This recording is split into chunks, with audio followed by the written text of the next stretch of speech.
Ever stared at a spreadsheet and not sure what payments are overdue and which ones are not? Well, you're not the only one. Regardless of whether you're managing customer invoices, staff salaries, or school fees, Excel can be a superpower as long as you know how to leverage it. Here's a simple guide to tracking overdue payments easily. Let's take a look.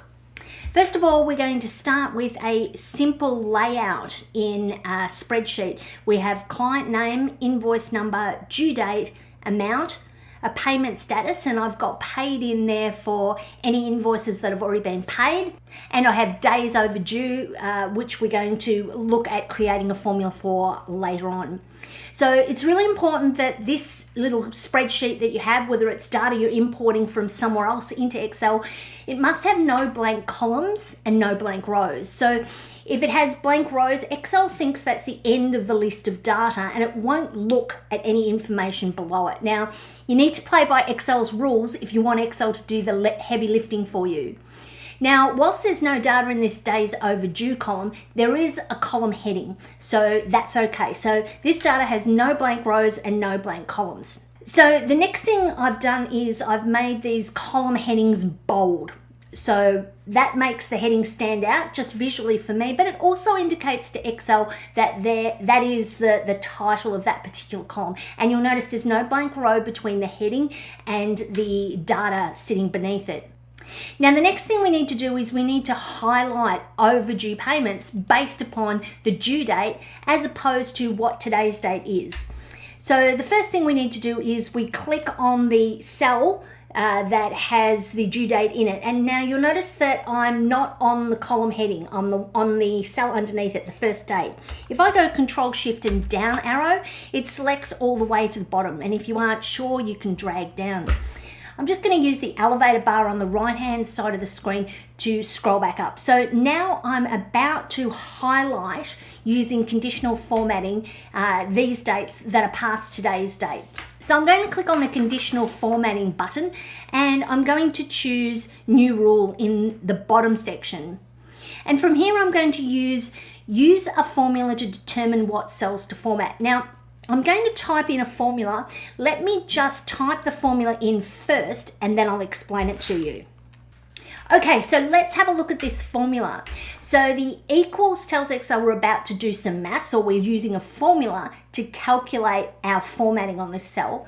And it's saying if cell C2, so if the due date is less than today. Now, today is a function in Excel that simply returns whatever the current date is.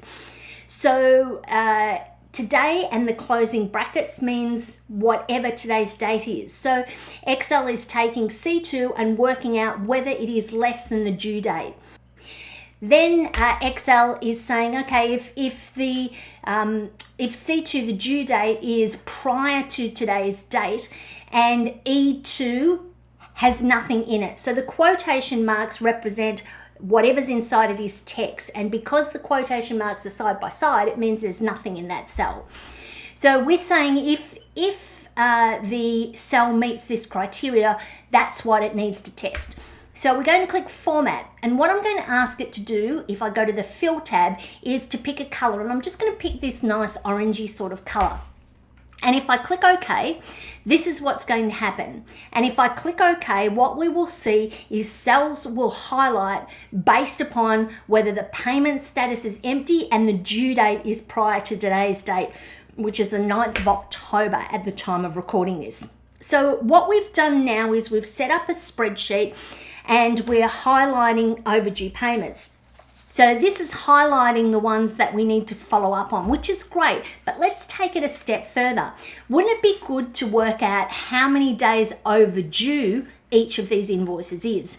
So to do that, we create another formula in Excel. Let me type it in and then I'll explain it to you. So this says equals, tells Excel we're about to do some maths. The if function has 3 arguments. The first argument is something that can be proved to be either true or false.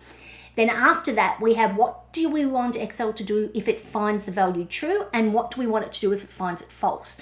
So the logical test is if E2, so that's our payment status, has nothing in it. So that either does have nothing in it or it does have the word paid in it. So if it doesn't, we want it to take today's date and subtract the due date from it, which is in C2. And if it's not empty, we're going to get it to put in a 0 value. So I'm just going to press enter here, and it's telling us that as at the day of recording, the current overdue status is 69 days. And of course, the function today means that these will automatically update every time you open the spreadsheet. So tomorrow you might find another date in this list will be overdue, and it will come up with yellow. Now I can drag that to fill all the way down to the bottom of my list of data, and there we have it. Control Home always takes me back to the start. So we've done a great job here, but let's have a look at a final thing to make this look really good. At the moment, we've got everything all mixed together. Let's have a look at how we might go about turning this into a nicer looking table in Excel first of all. So if you click anywhere on the data and Control and the letter T for table, Excel automatically brings up a create table box, and it says my table has headers. Well, that's correct because it's got column headings across the top. So just click OK. Okay, now what it's done is it's formatted our data to make it look much nicer, so you can tell people you've been working for hours making this all look great. So there's our data sitting there. So again, this is everything. It's looking really great, but let's have a look at how we might now pull out just those items that are of interest to you. Okay, so if we want to just display the ones that are overdue, we can click the drop arrow here and we can filter by color. And by clicking on this color, it just hides all those entries that aren't overdue. So that's a great way of just having a list of all that data. And then alternatively, what you might want to do, if I clear that out, if I click on the payment status and I take the tick out of the select box, and I'm just going to click on blanks. And if I click OK, what it's done is it's showing me all the items by their due date. And then I'm going to click on overdue dates, and I'm going to choose largest to smallest, because what this does is brings the one that's most overdue to the top. So what we've done here is created a table that you could now, if you're in accounts receivable, for example, you could start ringing customers up and saying, when can we expect payment of this invoice? Or you could analyze that list further so that it groups all the overdue accounts by client names, for example. So there's so much you can do, but this is a basic way of highlighting overdue payments in a list in Excel. So what we did there is we set up a spreadsheet with the column headings. Then what we did was we applied conditional formatting so that any date that was after today's date, which meant that it was overdue, would color the cells in column C.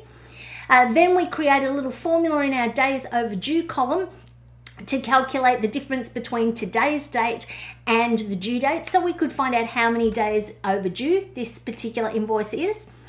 Then we formatted the spreadsheet as a table, and finally we just did some simple filtering to highlight the items that might be useful for you. I hope you enjoyed this video. If you did, please subscribe to the channel or subscribe to my e-newsletters that I send out each month. The details are below.